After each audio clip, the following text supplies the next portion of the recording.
Welcome to the Bean Pod, a podcast about decentralized finance and the Beanstalk protocol. I'm your host, Rex. Before we get started, we always want to remind everyone that on this podcast, we are very optimistic about decentralized finance in general and Beanstalk in particular. With that being said, 3 things. First, always do your own research before you invest in anything, especially what we talk about here on the show. Second, while you're doing that research, try to find as many well-developed, opposing viewpoints as possible to get the best overall picture.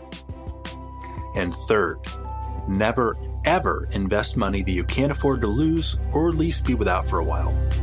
And with that, on with the show.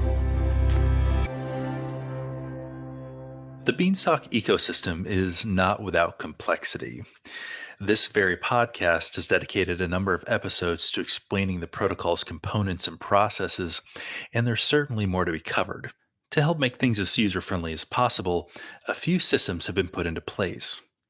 The first is the Beanstalk Discord, where participants can learn about how Beanstalk works, get updates on features and fixes, and ask questions to a small army of friendly farmers.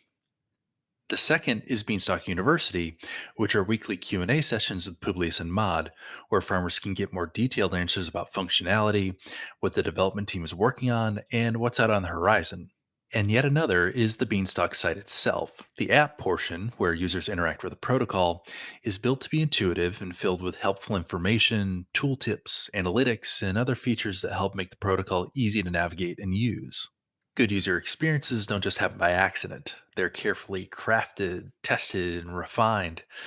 Beanstalk is lucky enough to employ a dedicated team of developers, and I recently got the chance to sit down with a couple of our rock stars, Silo Chad and Sweet Red Beans.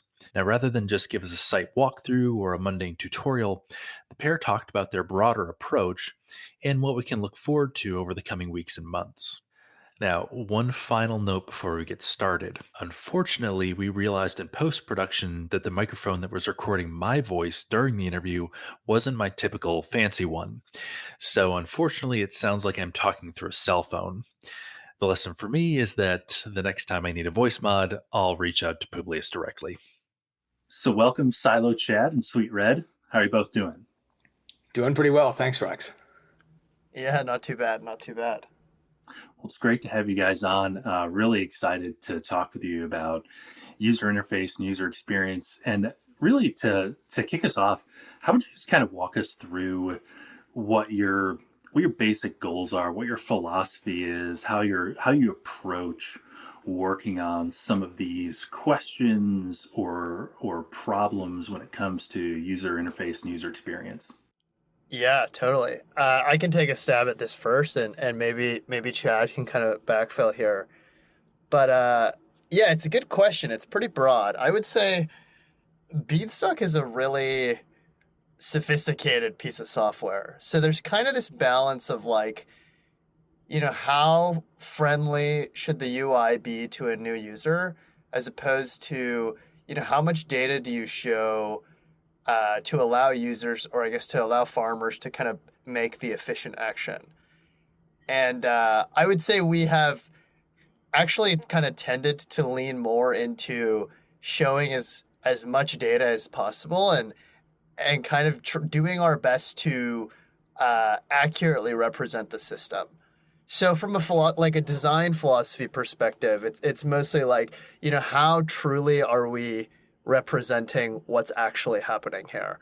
I think it's kind of a funny thing because I'm trying to remember exactly what it was. I think it was when the convert function, the convert BIP came out, and I remember it was kind of a lesson for me when I was thinking about user experience because within it's like a couple minutes of the BIP being pushed, we just saw everyone like starting to convert, and like the UI, wasn't great. It wasn't, I don't even remember what it looked like, but you had something like 90% of people who were in the silo were converting like when the opportunity was there. And so I think this is kind of a new experience for me to kind of see like users who are economically incentivized to take the most efficient action And even though the UI is maybe difficult to understand, it's not friendly for new users. Because there is kind of this incentive, people end up like the behavior is a little bit different, I think, than most products I've worked with in the past. So, it's kind of a long-winded answer, but I would say, uh, there are a couple other experiences that lead me to kind of believe that the best way to approach this is to display the system in an accurate manner. That being said, I don't think we want to forget about the new users either. But those are just some thoughts off the top of my head. Yeah, I'd echo everything that Red Beans had to say there. I think one thing that we hear a lot while thinking about what to build for the UI and while, engaging in DAO meetings and things of that nature is that, sometimes Beanstalk can be pretty tricky to understand. Like Red Beans said, it's a pretty complicated protocol in many ways. And, in order to help make some of that complexity make sense, Beanstalk has invented a number of terms and a number of sort of new concepts within DeFi.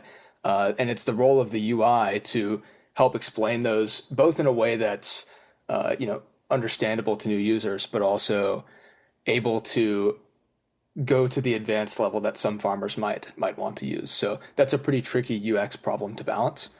I think one other thing that I'd add on to this in terms of the vision for the UI more broadly is just that, we see Beanstalk as being a core piece of the DeFi ecosystem for a very long time. And, I think it has the opportunity to even grow the pie, if you will, to folks outside of DeFi and things like that. And so when we think about the UI over the long term, ultimately we want to build a piece of software that, while it's able to be used by longtime farmers and people who are very advanced and understand DeFi, eventually can get to the point where it's even more valuable than that, and it grows the total size of people interacting with Beanstalk and with DeFi, beyond normal DeFi users. So we're thinking about that a lot and trying to make this something that's really special in the ecosystem.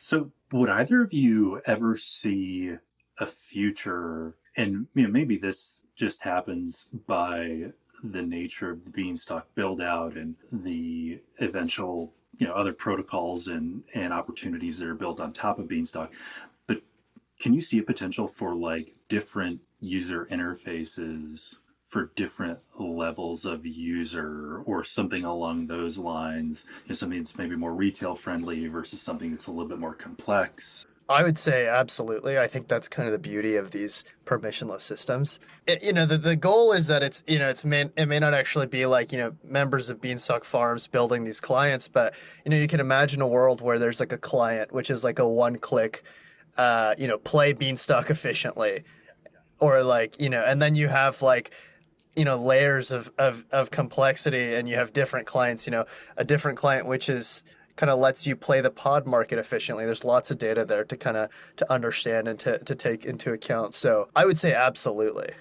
I'd agree with that completely. And just to expand a little bit, there's different ways in which users or farmers can interact with Beanstalk. For example, this one-click optimize my portfolio type interaction. There's also different constraints in terms of device and things like that. We've tried to balance having our UI work well on both desktop and mobile browser right now, but you can imagine a world where folks start developing, maybe iPhone apps or similar things that are optimized for that screen size. And so, yeah, I think the space really opens up, in particular when you think about Beanstalk being a decentralized system where, ultimately the protocol is open source and anybody can come build a UI. I think in terms of how we think in part about the current UI is that we'd like to help pave the way for some good design principles and good primitives over the long term that other developers who build on Beanstalk can start to adopt into their own platforms and modify as they see fit, and start to kind of build out some consistent themes and approaches to solving certain problems within the ecosystem.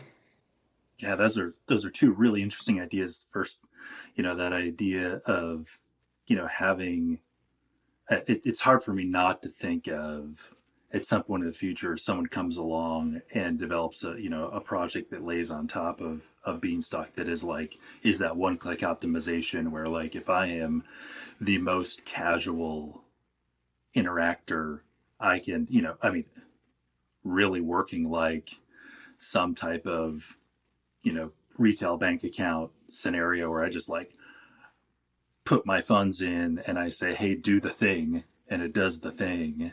And I mean, there's got to be some type of opportunity there. Then, Silo, it's interesting you talk about mobile versus desktop. I'm gonna guess, but I would say that as I understand it, probably most of the users right now, or at least a lot of them, are probably desktop users. I am a mobile user. If I'm looking at Beanstalk, there's a 95% chance that I'm looking at it on my phone. And it's been really interesting to see how the UI has been built out and like how, as a mobile user, I'm still able to get access to so many of those features. And, admittedly, it's really exciting for me because that means I can be working in Beanstalk or checking up on things or looking at things no matter where I am. And I love that. So, Rex, not to put you on the spot here, but seeing as you are a mobile user, is there anything that you think is maybe more difficult to understand on mobile, or features that you think are missing on mobile maybe exist on desktop that you think would make your experience easier? Yeah, I'm gonna have to think about that. So I would say that there isn't a lot of missing functionality, though. For what it's worth, the variable APY just came out, and as a mobile user, I'm having a hard time seeing it. And for me, I mean, I'm a ride or die with Beanstalk. So like, if I can't see something on mobile, I'll just check it out on desktop later on. But that actually did run through my head today. I saw the variable APY stuff come out, and I was like, oh, that's so cool. And I haven't been able to access it or figured out how to access it because I'm pretty sure it's a hover. Is that correct? Yeah, that's a great call out, Rex. So on desktop, those APYs are visible on the Silo page, but something that we have yet to implement into mobile. So that's it's a really great call out. Oh, and hey, I love working in Beanstalk on mobile, and would be more than happy to shoot you guys little tidbits feedback as things come up because frankly it's been a really good experience. So like I don't have any major complaints or worries or issues, but yeah. Yeah, please, as you have things that you come across, send it to us. Also, for anyone who might be listening, there's a standing offer of I'm happy to transfer some beans to some users who are willing to kind of hop on a call with me and talk through some of their pain. Nice. Love that. All right. We'll make sure that call out is there for folks that are willing to do active UI testing. Cool. So we talked about variable APY, and that gives us kind of an opportunity to kind of transition into what I wanted to chat about next. I mean, obviously, a lot of folks that are listening to the podcast have some experience with Beanstalk, even post exploit, and probably have some familiarity with the UI as it is right now. If you guys would, though, how would you talk us through just a couple recent items, variable APY, and maybe talk us through that, and maybe the really interesting functionality in the pod marketplace, that optimization in the graph that you guys just rolled out here over the last couple of weeks. Sure. Yeah, happy to take a stab at those. So to start with APYs. So the goal of the variable APY is basically to help farmers understand, potential returns for depositing in the silo for some period of time. And ultimately for Beanstalk, this is a little bit tricky to calculate and to display because there's a lot of stuff going on under the hood. In the case of Beanstalk, there's no, set APY that Beanstalk promises. Yield comes from the fact that when Beanstalk mints new beans, those are given out in part to silo depositors. And so we have, developed basically a system for calculating an estimate of what you might earn based on some historical data and some projections forward, which is now displayed on the site. So in terms of how it actually, affects the UX, I think, from a nitty gritty perspective, it's just a couple tags on the silo page that'll help show you for each, asset that you might consider depositing, how much you might expect to earn in terms of beans and stock. It's actually interesting to think about the difference between those two as well, because one thing, when we think about UX that is potentially not always clear in Beanstalk is the fact that regardless of when Beanstalk is minting beans or not, farmers are earning stock if they're deposited in the silo. So that stock APY, which we show on the silo page, reflects the fact that if you maintain a deposit, your stock continues accumulating all the time, and you're kind of increasing your ownership in that regard. So that's something we've thought a lot about recently, and just got rolled out this morning actually. And then to maybe speak to the market bit real fast, and then would love to get Red Bean's take as well. So on the market front, we recently rolled out the first version of the Pod Marketplace Graph, which basically is trying to show an overview of all listings and orders that are currently active on the market. And the idea here is that by displaying all of these items in this graph, you can start to get a sense for how people are pricing different pods at different places in line. Rex, happy to go into kind of the nature of pricing those things after this if you think it'd be useful for the audience. But yeah, yep, we'll come back to that definitely. Sounds good. Ultimately, yeah, the goal of the graph is to help farmers understand that pricing function in some way, where you can visually look at the graph, see there's some pods around this place in line that are getting priced about this much on both sides of the table here. The pod market currently supports both users listing their plots as well as users requesting to purchase plots, which is called an order. And so that's what the graph is ultimately intended to do.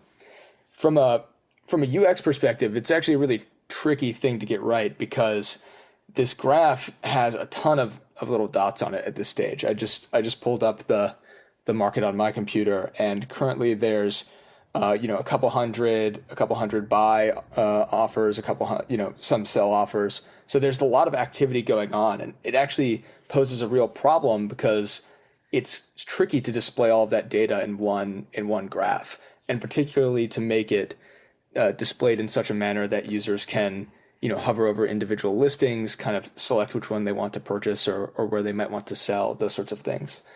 And so we've been working on some new UX patterns to figure out how to make that easier. And one of those is that if you go look at the graph now, you'll notice that as you hover around, the different listings or orders that you're sort of nearby will be shown in this not quite a grid, but it's called a vAPY diagram, and basically just helps you highlight different listings that might be grouped together or farther away from others, and ultimately just make it a little bit easier to navigate and understand the layout of the market. So, Red Beans, any other stuff you'd like to add on that front? No, I gotta say, Chad really crushed it with this market graph. On occasion he is a pretty competent designer himself, and so what you're looking at is a product of his work. So message him and say thank you for that. Absolutely, and that's the first time I've heard the term vAPY diagram. It admittedly, as I look at it, it makes me think of certain types of machine learning. Like the visualizations I've seen around certain types of machine learning, where you've got algorithms that are learning independently from disparate data and making connections. And that's kind of what went through my mind as I looked at the graph the first time. Definitely, yeah. Like clustering algorithms or something like that might have similar visualizations. So actually, speaking to the Viz stuff just for another minute. So we rolled this out a couple of weeks ago and have been playing around with it and getting user feedback. Ultimately, over the longer term, we'd like to move all of the pod market to be more of a graph native experience. So hopefully this is a sort of a first window into what that could look like. But ultimately, we're thinking about a world where instead of, for example, like going through a typical form where you select a plot and list that plot on the market, all of the interaction with the market takes place through that graph. So I might see, a blue dot, which represents or a blue line, I suppose, that represents where my plot is in line. and I can just click on that to go ahead and list it or something of that nature. This gets even more interesting when we start thinking about some of the pod market upgrades that are coming down the pipeline from the back end side of Beanstalk Farms. So to speak to that briefly, in the next version of the pod market, which will be coming out this fall, we're looking at adding new pricing functions to the market. So basically, users will be able to list their plots at prices that vary depending on the current how many pods have harvested and things of that nature. So now instead of having this static graph, for example, where a listing is available at a certain price and it's fixed, that price will vary depending on the state of Beanstalk, and so that starts to introduce some really interesting new ways for farmers to price plots or to request to purchase plots, and then also introduces some fun UX challenges and UI challenges in terms of how do you actually let people assemble those different pricing functions, and that may start to look like actually creating some lines on this graph yourself to help establish those. Love it. That sounds like a really interesting additional functionality. And I think about the Omis. I feel like the Omis were the first group of farmers, our folks, our friends from that came originally from Olympus Dow, that were some of the first folks to really see the opportunity in the pod marketplace for arbitrage, where they could go out and they could grab a handful of pods at one price and wait a certain period and flip them and end up, picking up that delta. And the exciting thing for me is, let's say, I'm going to say passive observer of a lot of this, is to see how the development team will add a function and then the community will turn around and like open that function up and stretch it and pull it and see how they can use it. Sweet Red, to your point, making the most economically efficient decisions possible inside of whatever that new functionality is. And it's so fascinating to watch really that it's really a positive feedback loop, I'm sure, for you guys and really for the farmers as well, where that function gets turned out and then the community pulls and stretches and finds either opportunities or new ways to approach the function, and then you guys get that feedback and then you're able to improve functionality. It's just this really great positive feedback loop. Yeah, it's pretty amazing to I'll speak for myself, but and I know Chad is the same, but like both of us spent some time kind of working in the Web 2 world, I guess. And it's really interesting to think about how these products work and differ in crypto specifically. A lot of how we would talk about building good products and designing good products previous to my experience at working on Bean was almost like a funnel. Like you're trying to shove a user through this funnel and you have to, reduce as much friction as possible in getting them to the last step. And then you need to do whatever you can to get these users to convert. And that kind of shows up in the form of, let's remove friction here by, reducing the number of fields in this form, and that reduces cognitive overload. And there's all sorts of kind of, I don't want to say tricks, but kind of ways to approach this question. The thing that's been most delightful for me while working on Beanstalk is just noticing that the user behavior is totally different. It doesn't feel like I have to shove people through these funnels. They kind of take this product and it's really easy for them to, provided that they understand Beanstalk. I think there's still a little bit of work that has to be done there. But they kind of use it in their own way, and it's this natural extension of the protocol. It's not really, it doesn't really feel combative for me as the product designer, I guess. Yeah, that's something that I see too, just watching the chats happen and seeing the information that's coming through on Discord, is that, yeah, there is a large contingent of farmers that are really hungry to try to utilize these functions. I think we're very lucky in that we've got a core community of folks that really believe in the overall goal of the protocol. And so as these new functions are rolled out, yeah, you're not begging folks. People are tripping over themselves to try to figure out how to utilize these functions and to give feedback to the dev team. And like it's really exciting to see. And admittedly, and I hope you guys see this, really appreciative as well. I think about how much positive feedback I see given and encouragement given and support given. And if there is any message that I could give to both of you and really the whole team, it's how much we appreciate the work that goes into this, because I don't have a technical background at all. I like the magic that you guys do is well beyond my understanding. And just to know that there's a group that's working so hard to make all these things work. I mean, it's awesome to watch, and it's great to see the positive feedback from the community.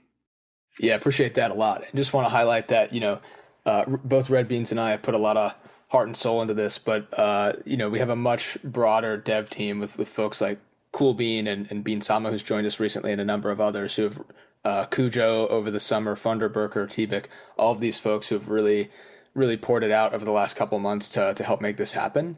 And, I think it's the work product hopefully speaks for itself, but we're really excited about the future and have a lot coming down the pipeline.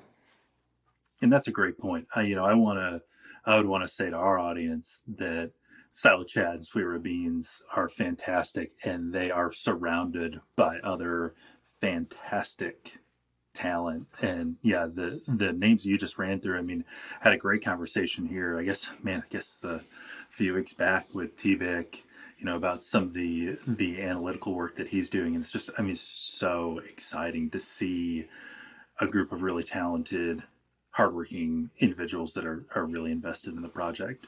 So I want to latch on to you just hit on it, Silo. Just I would take this opportunity to kind of pivot and start to look outward. Would the two of you mind walking me through what you see for the future? I know that Sally, you talked a little bit about the future of the pod marketplace, and that's really exciting. Are there any other things you'd want to talk us through? Obviously, I'm sure there's stuff that's in the works and still under wraps, and don't feel any need to get out over the front of your skis or anything. But just if there's something you want to talk us through, we'd love to hear it. For sure. Yeah, I'm happy to start sort of at a high level here. Then I know Red Beans has a lot of thoughts on specific, UI UX things. So zooming out a little bit, I think there's a couple different components of the engineering side of things, and over the next couple of months. The most important of which is just maintaining parity with all of the BIPs that are under development. So if you take a look at Discord or at the Beanstalk repository on GitHub, you'll see that there's a number of proposals for new features, some code already being written and audited on those fronts that'll introduce some really interesting new upgrades to Beanstalk across the board. Everything from sort of small internal improvements, like there's some work being done around pricing the temperature after the sunrise call, all the way up to some large upgrades to things like the pod marketplace that I mentioned earlier.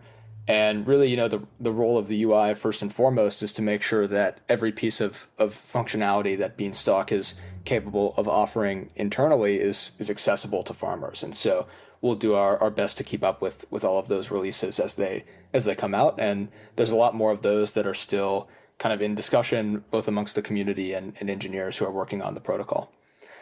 I think beyond that, there's really two more fronts in my mind. One is wrapping up a lot of the work that we had begun over the summer, rebuilding this UI from the ground up. We started that in probably around mid-May, and then relaunched Beanstalk fully on August 6th with the unpause. And that's a pretty short amount of time to to rebuild the code base. So we got a lot of it done, but for farmers who have been around, you'll know that there's still some stuff to be done in terms of updating the silo pages to include some more graphs about deposits and those sorts of things. So that's top of our list to go wrap up. I think most exciting on that front really is helping farmers understand their historical balances of both of assets like beans and bean three curve, but also balances of stock and seeds over time. So you can begin to have some sense about what does my position in beanstalk look like, how has my stock been growing over time, and really how are those seeds helping my stock grow. And so that's something specific that we're really excited about. Yeah, I mean, I think like lots of stuff to go do, on that front. We've also got a number of other UX improvements that Red Beans can talk about a bit more. Just things that we want to go back a little bit and rethink or upgrade in some way. So maybe Red Beans, if you want to hop in and chat about those. Totally. Yeah. So I would say, we're kind of keeping up with like two work streams here. You got one, which is like keeping up with the protocol engineers and kind of what's being built on the protocol side of things and making sure that there's a working interface when those BIPs get pushed. And then there's this whole other side, which is kind of as Chad was saying, we went back and kind of redesigned the website from scratch. I would say there's a good amount of what I would maybe categorize as design debt. Things that we kind of, we cut some corners because we felt like we were trying to have everything ready by unpause. So for example, like one thing that I'm kind of thinking about right now is I want to refactor the balances page. Like if you think about, when you go visit the Beanstalk website, your balances are kind of scattered.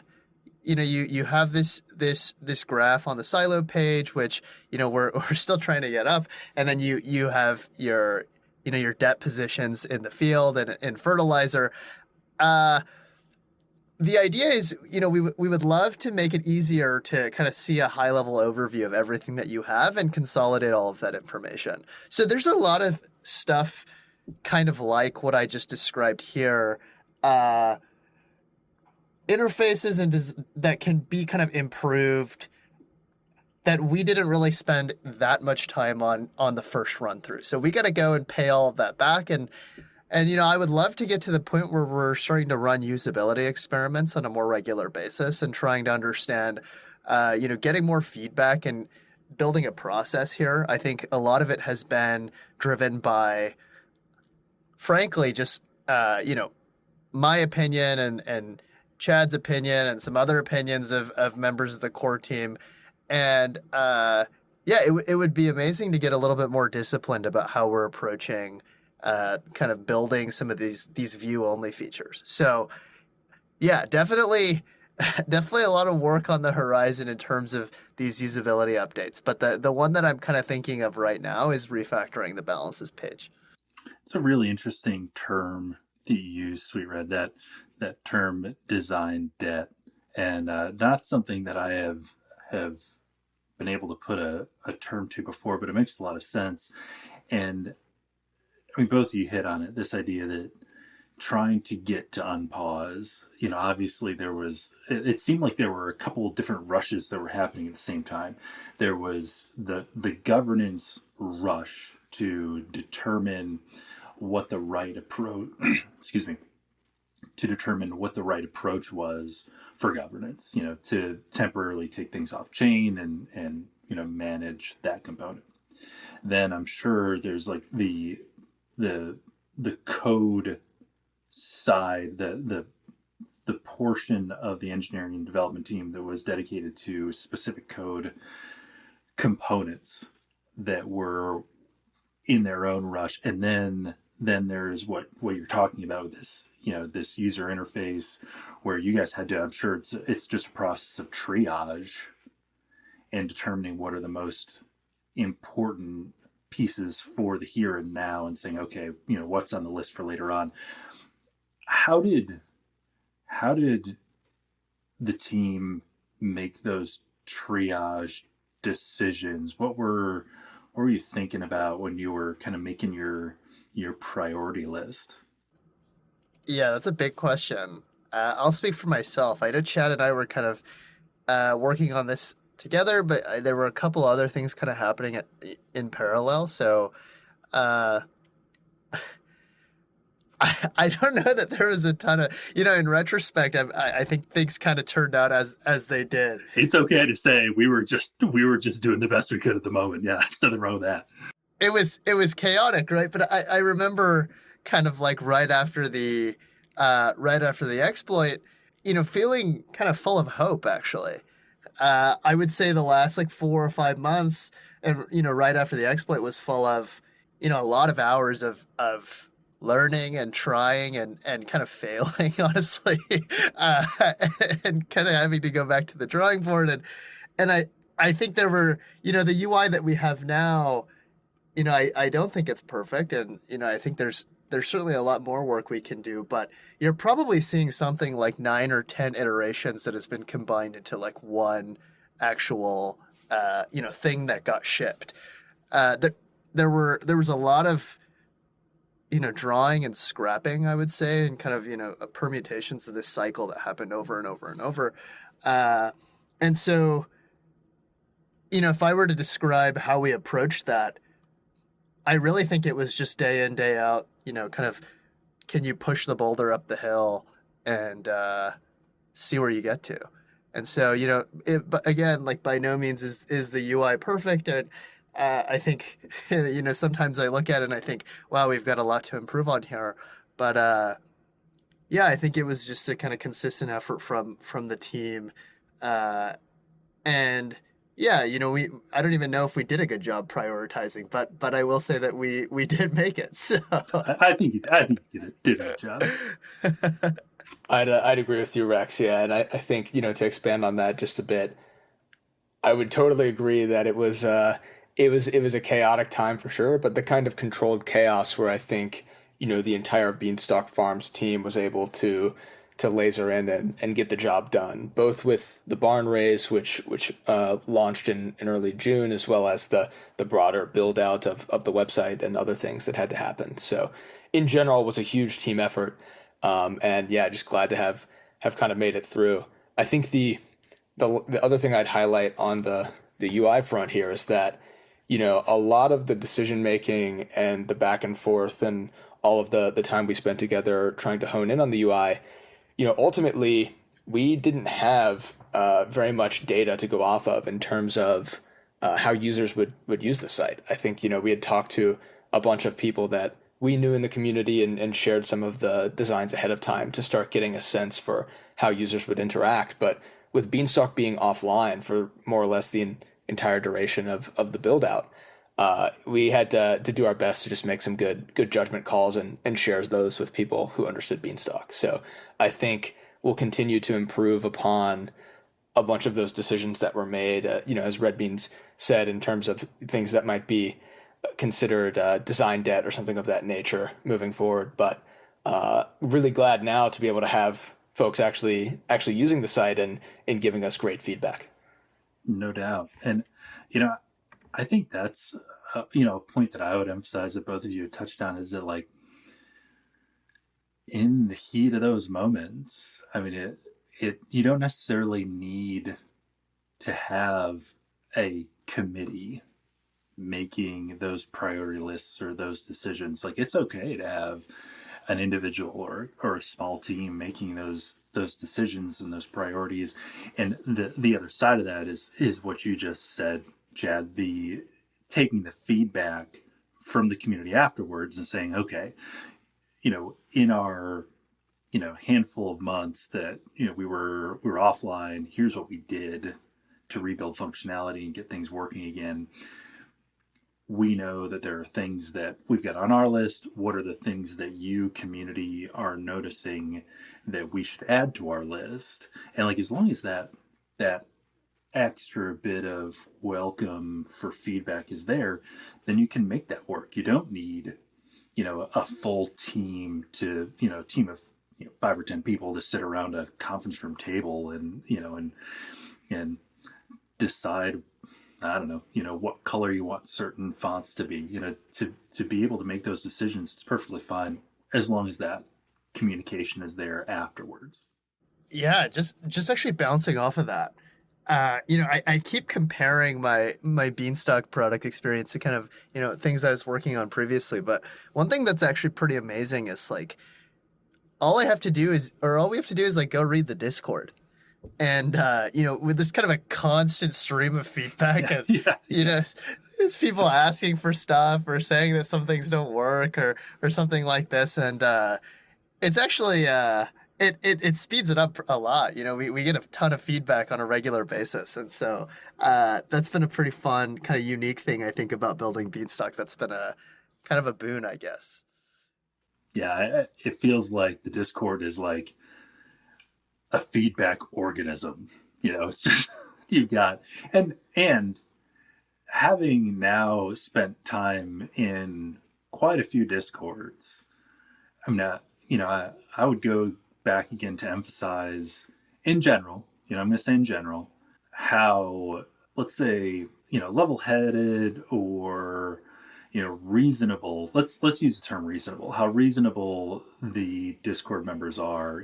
They're obviously they want to, want to see functions, want to, have things done, but it seems like it's a pretty healthy environment, one where folks are understanding and want to genuinely give good feedback, and it seems like that is, I wouldn't say extremely rare, but maybe not the norm. Yeah, I mean, it's definitely something special to have such a great community that helps give us feedback. So, for those listening, if you haven't seen it before, definitely come join us in Discord. And there's a feedback channel called UI Feedback where both Red Beans and I and the rest of the UI team are keeping an eye on feature requests and bugs and that sort of thing. So always open to discuss those things. But yeah, to your point, Rex, I think we've really got something special going here.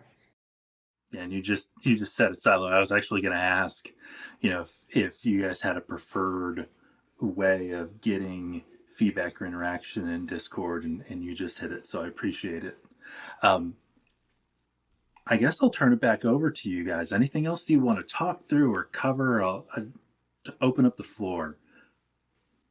Yeah, I mean, let's see here. So I think, there's a lot of stuff we could, both Red Beans and I could spend hours here talking about the specifics of different And I would listen features. happily for what it's worth. Love it. Happy anytime, to do an episode about specifics or to talk about a particular feature and our thinking on it. So definitely keep that in mind. And if listeners want to see that kind of thing, let us know. Lots of stuff going on and coming down the pipeline over the next couple of months. So I'd encourage folks that want to stay on top of that to come join us in Discord as mentioned and provide your feedback and keep an eye on new BIPs and other things that are coming down the pipeline. We'll be pretty focused on building those out. So we may be pretty heads down this fall and into the winter, but really excited to get all of that stuff going. And ultimately just think Beanstalk's in a really unique position and want to help build the UI that helps it grow. So that's all that's on my mind.